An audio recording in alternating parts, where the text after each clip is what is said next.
Then നമ്മൾ side മെനുവിലെ customer menu choose ചെയ്യുവാണെങ്കിൽ നമുക്ക് നമ്മുടെ സെൻറ്ററിലെ എല്ലാ കസ്റ്റമേഴ്സിൻ്റെ ലിസ്റ്റ് കിട്ടുന്നതായിരിക്കും. അവിടെ നമ്മൾ സെലക്ട് ഓപ്ഷൻ ചൂസ് ചെയ്യുകയാണെങ്കിൽ നമുക്ക് കസ്റ്റമറുടെ പേര്, ബാക്കി ഡീറ്റെയിൽസ് എഡിറ്റ് ചെയ്യാൻ പറ്റും.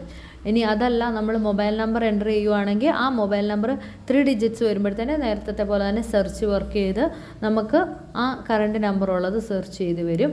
ഇനി അതല്ല, നമ്മൾ വേറെ ഇല്ലാത്തൊരു ഡീറ്റെയിൽസ് ആണ് കൊടുക്കുന്നതെങ്കിൽ നമുക്ക് അവിടുന്ന് എല്ലാ ഡീറ്റെയിൽസും എൻ്റർ ചെയ്ത് കഴിയുമ്പോൾ നമുക്ക് ആ കസ്റ്റമറെ ആഡ് ചെയ്യാനുള്ള ഓപ്ഷനും കിട്ടുന്നതാണ്.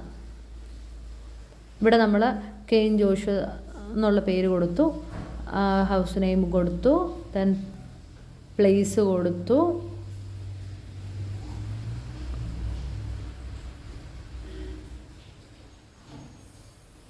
ദെൻ നമ്മൾ പിൻ കോഡ് എൻ്റർ ചെയ്തു, ദെൻ നമ്മൾ ആഡ് കസ്റ്റമർ ഓപ്ഷൻ എൻ്റർ ചെയ്ത് കഴിയുമ്പോൾ കെയിൻ ജോഷുവ എന്ന് പറയുന്ന കസ്റ്റമർ നമ്മുടെ സെൻറ്ററിൽ ആഡായിട്ടുണ്ടാവും.